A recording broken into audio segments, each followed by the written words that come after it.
இடைநிலை ஆசிரியர்களுக்கு சம வேலைக்கு சம ஊதியம் வழங்க வேண்டி நாங்கள் தொடர்ந்து போராட்ட களத்தில் நின்று வருகிறோம்.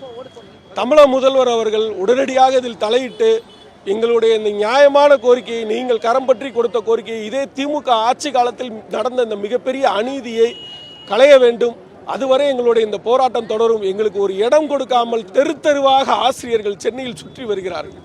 இது எந்த அளவிற்கு ஒரு ஜனநாயகம் பாதுகாக்கப்படுகிறது என்பதை நீங்கள் உணர்ந்து கொள்ளுங்கள். ஜனநாயக நாடு என்பது ஒரு சுதந்திரமாக அகிம்சை வழியில், அற வழியில், காந்திய வழியில் போராடுவதற்கு இடம் உண்டு. ஆனால் இங்கு எங்களுக்கு ஒரு இடம் கூட கொடுக்காமல் ஒவ்வொரு இடங்களாக கிட்டத்தட்ட 4-5 நாட்களாக நாங்கள் தெரு தெருவாக சென்னையை சுற்றி வருகிறோம். ஆசிரியர்களை இது போன்று ஒரு அவமானப்படுத்தும் செயல் வேறு எதுவும் இருக்க முடியாது. இந்த போராட்டத்தை நீ தொடர விடாமல் தமிழக அரசு உடனடியாக இதை முடிவு கொண்டு வர வேண்டும். சில அதிகாரிகளின் தவறான கணக்கீடும், சில அதிகாரிகளின் தவறான ஒரு புரிதலும்னால தான் இந்த பிரச்சனை இன்னும் தொடர்ந்து கொண்டே இருக்கிறது. எங்களை அழைத்து பேசி, முதல்வர் அவர்கள் எங்களை அழைத்து பேசி இதில் ஒரு சுமூக முடிவை ஏற்படுத்த வேண்டும். இதுக்கு பெரிய நிதி செலவு கிடையவே கிடையாது. உங்களுக்கு தவறான கணக்கீடுகளை தான் நாங்கள் சொல்கிறாங்க.